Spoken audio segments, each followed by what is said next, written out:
Hello students.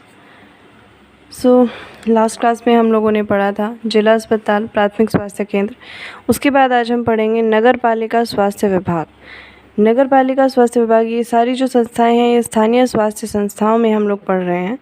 नगर पालिका स्वास्थ्य विभाग, हेल्थ डिपार्टमेंट ऑफ म्यूनिसिपैलिटी, मुख्य रूप से नगर की स्वच्छता का ध्यान रखने का जो कार्य होता है, अर्थात जैसा नाम से ही स्पष्ट है नगर पालिका, तो नगर की साफ सफाई का, स्वच्छता का ध्यान रखने का जो कार्य होता है वो नगर पालिका के स्वास्थ्य विभाग का होता है। इनके अधिकार क्षेत्र के अंतर्गत निम्नलिखित कार्य आते हैं, अर्थात ये कौन कौन से कार्य करते हैं। ये नगर में किसी भी रोग के फैलने पर नागरिकों की सहायता प्रदान करते हैं, अर्थात अगर नगर में किसी भी तरह की कोई बीमारी फैली हुई है, कोई भी रोग फैला हुआ है, तो उसमें जितने भी नगर में रहने वाले नागरिक हैं उन्हें सहायता प्रदान करने का जो कार्य है वो नगर पालिका स्वास्थ्य विभाग का होता है। सड़कों, बाज़ारों, गलियों, इन सभी की सफाई का प्रबंध करने का कार्य भी नगर पालिका का होता है, अर्थात नगर में जो सड़कें हैं, सड़कों पे अगर कोई गंदगी है, बाज़ारों में सफाई करना, गलियों में सफाई करना, ये सारा कार्य जो है वो नगर पालिका का होता है।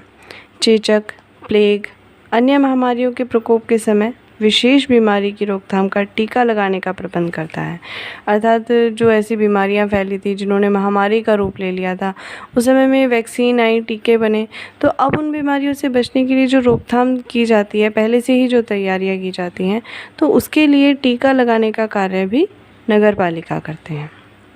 पोस्टर, विज्ञापन, इन सब के द्वारा जनता को स्वास्थ्य संबंधी नियम के बारे में जागरूक करना, उनको सचेत करना, उनको बताना कि आपको किस तरीके से करना है। आप मतलब कई बार गाड़ियाँ बोलते हुए घूमती रहती हैं नगर पालिका की, वो लोग दीवारों पर बनवा देते हैं, कुछ पोस्टर्स बनवा देते हैं।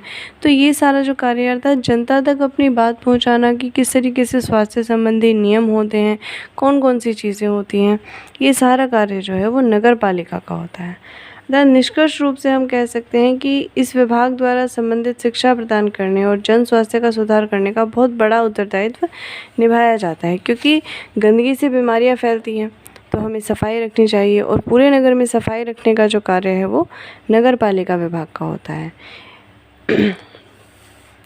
अच्छा, इसके बाद है परिवार नियोजन केंद्र। तो परिवार नियोजन केंद्र पढ़ने से पहले हम लोग देखते हैं परिवार नियोजन के बारे में। ये आपकी एग्ज़ाम इसमें बुक में भी दिया हुआ है। सबसे पहली बात है सीमित परिवार, सुखी परिवार, जैसे कहते हैं कि छोटा परिवार है तो सुखी है, अर्थात इतना ही होना चाहिए। परिवार नियोजन का मतलब सिर्फ जनसंख्या नियंत्रण नहीं होता, सिर्फ जनसंख्या नियंत्रण नहीं होता, उसमें ये भी ध्यान रखना होता है कि जो माँ है, बच्चा है, वो दोनों सुरक्षित रहें, उनके बीच में कितना गैप होना चाहिए, किस तरीके से। तो यहाँ पर दिया हुआ है आपकी बुक में। परिवार नियोजन सबसे पहले है कि विवाह के 2 से 3 वर्ष उपरांत, यानी कि शादी के 2-3 साल बाद जो है, जो संपूर्ण परिवार नियोजन के बारे में जो बताया हुआ है कि शादी के 2 या 3 साल बाद प्रथम शिशु का जन्म होता है। ठीक है, तो प्रथम शिशु का जन्म हुआ 2 या 3 साल बाद, तो उसके बाद प्रथम शिशु के जन्म के कम से कम 4 से 5 वर्ष बाद, क्योंकि जो पहला बच्चा है उसको जब तक वो बड़ा नहीं हो जाता, समझने नहीं लगता, चलने फिरने नहीं लगता, तब तक अगर दूसरा शिशु जन्म ले तो फिर क्या होता है कि पहले वाले पर हम लोग पूरा ध्यान नहीं दे पाते, वो कुपोषण का शिकार हो जाते हैं उनको, क्योंकि माँ का दूध प्रॉपर नहीं मिल पाता, वो लोग ठीक से खाने का ध्यान नहीं रख पाते हम उनके, तो इससे क्या होता है कि जो शिशु का स्वास्थ्य है वो गिरने लगता है।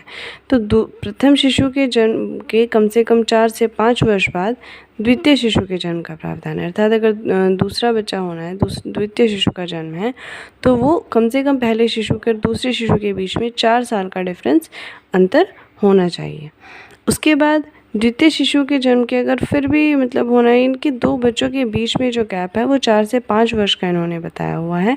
तो द्वितीय शिशु के जन्म के 4 से 5 वर्ष उपरांत तृतीय शिशु का जन्म हो, यदि प्रथम 2 शिशु एक ही लिंग के हो, अर्थात यदि दोनों लड़के हैं या दोनों लड़कियां हैं, जैसे 2 जो लड़के हुए हैं शिशु वो लड़के हो गए हैं, तो अगर आपको लड़की चाहिए तो ठीक है। द्वितीय शिशु के जन्म के 4 से 5 वर्ष बाद क्या है, तृतीय शिशु का जन्म है। लेकिन चतुर्थ शिशु का जन्म कभी भी नहीं है। मतलब इसमें परिवार नियोजन का मतलब है कि जनसंख्या नियंत्रण में भी हमें अपना योगदान देना होता है। तो ठीक है, 3 शिशु हुए, उसके बाद चौथे शिशु की आवश्यकता नहीं है। वैसे भी परिवार में बहुत ज़्यादा हो जाते हैं, तो इनके हिसाब से वैसे तो मतलब 2 ही बच्चे करने चाहिए, ठीक है। लेकिन फिर भी अगर आप मतलब कोई है, तो यहाँ पर जो हमारे इंडिया में है, जो परिवार नियोजन की संस्थाएं हैं जो उन्होंने बताया है, उसमें 3 शिशु तक उन्होंने बोला है और उसके बाद उन्होंने बोला है कि चौथे शिशु का जन्म नहीं होना चाहिए। तो अब हम पढ़ रहे थे परिवार नियोजन केंद्र। आज का युग जो है वो नियोजन का युग कहलाता है। हर कोई हर चीज़ का नियोजन करता है। हमने पढ़ा, कार्य व्यवस्था का नियोजन भी पढ़ा, किस तरीके से हम अपने कार्य की योजना बनाते हैं, उसके बाद कार्य करते हैं। तो वही चीज़ है कि आज का युग जो है नियोजन का युग है। अगर हम अपना कार्य भी, कोई भी कार्य अगर हम प्लानिंग के साथ नहीं करते, योजना के साथ नहीं करते, तो सब कुछ अस्त व्यस्त हो जाता है और कुछ भी चीज़ें समझ नहीं आती। तो प्रत्येक राष्ट्र अपनी जनता की समृद्धि, खुशहाली के लिए एक सुनियोजित प्रकार से उन्नति करना चाहता है। किसी भी राष्ट्र में सबसे ज़्यादा यानी कि अधिकतम विकास तभी संभव हो सकता है जब उनकी जनसंख्या सीमित हो और नियंत्रित भी हो। अर्थात सीमित भी हो और नियंत्रित भी हो। ऐसा नहीं कि वो बढ़ती जा रही है एक विस्फोट की तरह, जैसे हमारे यहाँ विस्फोट भी हो रहा है, जैसे जनसंख्या विस्फोट बोलते हैं। तो जनसंख्या में बहुत तेज़ी से वृद्धि हो रही है।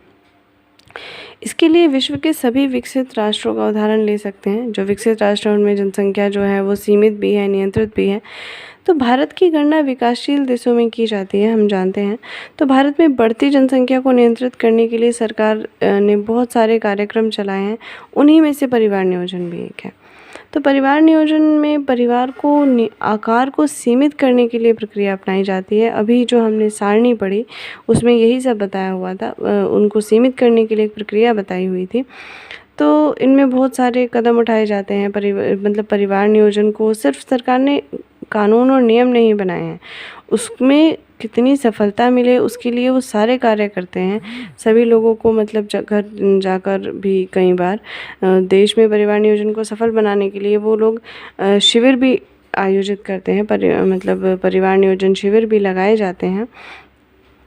भारत सरकार में सूचना और प्रसार विभाग, जैसे हम कहते हैं एक्सटेंशन एजुकेशन, जो प्रसार शिक्षा है, उसके अंतर्गत भी परिवार नियोजन को सफल बनाने के लिए प्रचार किया जाता है।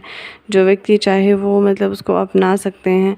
तो जितनी भी चीज़ें हैं उसके लिए, परिवार नियोजन के लिए जो भी कार्यक्रम ज़रूरी है, जितनी भी चीज़ें होनी चाहिए, वो सब जो है वो सरकार कोशिश करती है। बाकी जनता का सहयोग उनको भी चाहिए होता है, तो वो अपनी तरफ से पूरी कोशिश करते हैं। तो किसी भी अगर हम देखें कि परिवार नियोजन हम क्यों माने, सरकार की बात हम क्यों माने, तो परिवार नियोजन किसी भी सामान्य परिवार को सीमित रखने से हमें उस परिवार को कौन कौन से लाभ प्राप्त होते हैं, अर्थात परिवार नियोजन से क्या लाभ है, राष्ट्र का ही नहीं परिवार का भी क्या लाभ है, वो हम पहले अगर बात करेंगे तभी हम समझ पाएंगे कि परिवार नियोजन हमारे लिए ज़रूरी क्यों है। अच्छा, परिवार की आय का वितरण प्रत्येक सदस्य को अधिक होगा। यदि सदस्य कम होंगे तो आय का जो वितरण है, जो उन पर होने वाला व्यय है, वो सभी को अधिक प्राप्त होगा। प्रत्येक सदस्य को संतुलित और पोषक भोजन उपलब्ध होगा। यदि हमारे पास सदस्य, मान लीजिए किसी परिवार में 12 सदस्य हैं और किसी परिवार में 4 या 6 सदस्य हैं, तो सीधी सी बात है कि 6 सदस्य वाला परिवार जो है, वहाँ पर जो है खर्चा कम लोगों पर होना है, तो सभी को पौष्टिक और संतुलित भोजन भी प्राप्त होगा। अगर कई बार क्या होता है, परिवार में इतने सदस्य हो जाते हैं कि हम सबकी पसंद का ध्यान नहीं रख पाते, सबकी आवश्यकता का ध्यान नहीं रख पाते, तो उसमें क्या होता है कि लोग बीमार होने लगते हैं, तो स्वास्थ्य ठीक नहीं रहता है। प्रत्येक परिवार में अपने लिए साफ, हवादार, प्रकाशयुक्त घर उपलब्ध कर सकेगा। सबसे बड़ी बात यही है कि अगर सदस्य कम होंगे तो आय जो है वो जितनी भी होगी, आय का जो व्यय है वो कम होगा। सीमित परिवार में माता का स्वास्थ्य भी ठीक रहेगा, बच्चों की देखभाल भी अच्छे से होगी और बच्चों की शिक्षा भी उचित प्रकार से हो सकेगी। अच्छा, आप लोगों ने देखा होगा अगर बच्चे बहुत ज़्यादा हो जाते हैं तो शिक्षा अक्सर कुछ ही बच्चों को मिल पाती है, सभी बच्चों को शिक्षा का अवसर नहीं मिल पाता। भविष्य के लिए बचत भी संभव हो सकेगी, क्योंकि अगर व्यय कम होगा तभी हमारी जो है वो बचत संभव हो सकती है। भविष्य में काम आने के लिए हम कुछ बचत भी कर पाएंगे। सभी दैनिक जीवन की आवश्यकताएं सरलता से पूरी हो जाएंगी। अर्थात जब आय का वितरण सही प्रकार से हो रहा है तो जितनी भी हमारी दैनिक जीवन की आवश्यकताएं हैं वो आराम से अच्छे से पूरी हो जाएंगी। जीवन सुखी एवं संपन्न होगा और प्रत्येक क्षेत्र में सफलता और उन्नति के अवसर उपलब्ध होंगे। सीमित आवश्यकताओं के कारण देश, प्रदेश और समाज का भार कम पड़ेगा। अर्थात परिवार के लाभ के साथ साथ हम लोग साथ में बिना कुछ किए ही राष्ट्र का भी लाभ कर रहे हैं कि यदि प्रत्येक परिवार जो है वो सुखी और संपन्न होगा तो सभी सीमित आवश्यकताओं की वजह से देश, प्रदेश और समाज भी संपन्न होगा। तो यहाँ पर आज हमने 2 चीज़ें पढ़ी, नगर पालिका स्वास्थ्य विभाग और परिवार नियोजन केंद्र के बारे में आप लोग रिवाइज़ करेंगे। बाकी एक क्लास और इसकी होगी, इसके बाद पढ़ेंगे हम कौन कौन सी कुछ और संस्थाएं हैं, कुछ एक इंटरनेशनल संस्थाएं भी अर्थात अंतर्राष्ट्रीय संस्थाएं भी हैं, तो उनके बारे में भी हम पढ़ेंगे। आज की क्लास में इतना ही।